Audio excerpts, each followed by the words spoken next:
کبھی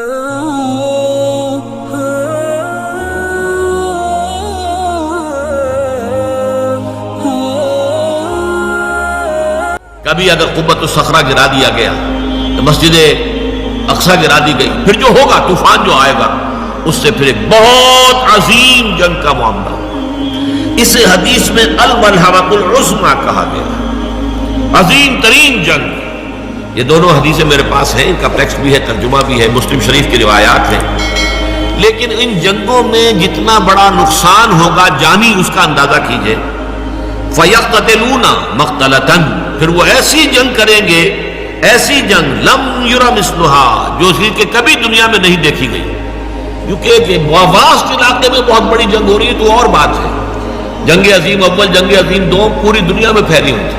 یہ ایک مقام پر جو جنگ ہوگی مڈل ایسٹ میں، اور اس کی جگہ جو ہے جو آرمگیڈون کے نام سے جو ہے یہ جو مکاشفات یوحنا ہے اس میں کہا گیا آرمگیڈون، اور حدیث میں آیا الملحمۃ العظمیٰ، عظیم ترین جنگ۔ یہ لبنان، اسرائیل اور شام، جہاں یہ تینوں ملک ملتے ہیں گولان ہائٹس کے قریب، یہاں در حقیقت اس جنگ کو ہونا ہے، عظیم ترین جنگ۔ اور یہاں پر یہ تمام نیٹو ممالک جو ہے، معلوم ایسا ہوتا ہے کہ ترکی کو رونتے ہوئے یہ آئیں گے اور یہاں پر آ کر ڈیرے ڈالیں گے، ترکی کو بھی ختم کریں گے، اس لیے کہ استنبول تو ان کی نگاہوں میں کھٹکتا ہے۔ یہ تو پرانا عیسائی شہر ہے، صوفیہ جیسا بڑا گرجا یہاں تھا جو آج مسجد بنا ہوا ہے۔ ہر یورپی عیسائی کے دل کے اندر جو ہے وہ گویا کہ تیر اس کا لگا ہوا ہے، تیر ترازو ہے۔ یہی وجہ ہے کہ وہ کسی صورت میں بھی یورپین یونین میں ترکی کو شامل کرنے کو تیار نہیں ہے، چاہے ترکی ہر اعتبار سے اپنے آپ کو یورپی ثابت کرنے کی کوشش کرے، لیکن نہیں، وہاں جو ہے عورتوں کے لیے سرپرستار باندھنا بھی ممنوع کر دیں تبھی وہ انہیں اپنے ساتھ شمار کرنے کو تیار نہیں ہے۔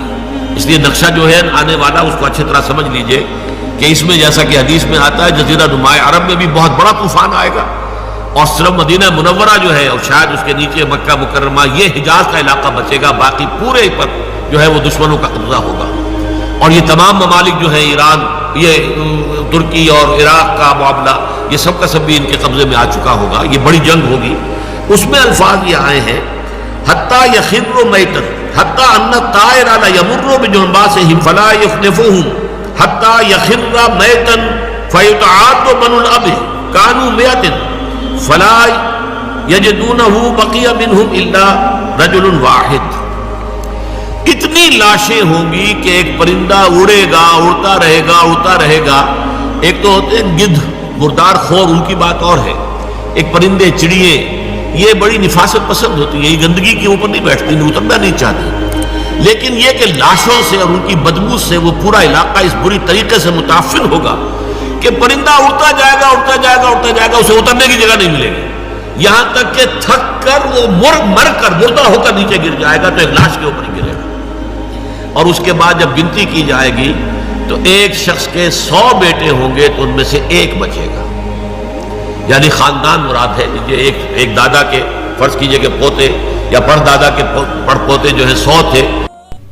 ناظرین، امید ہے آپ کو آج کی ہماری ویڈیو پسند آئی ہوگی، لہٰذا ویڈیو کو لائک کیجئے، دوسروں تک شیئر کیجئے اور کومنٹ سیکشن کے اندر اپنی رائے کا اظہار ضرور کیجئے۔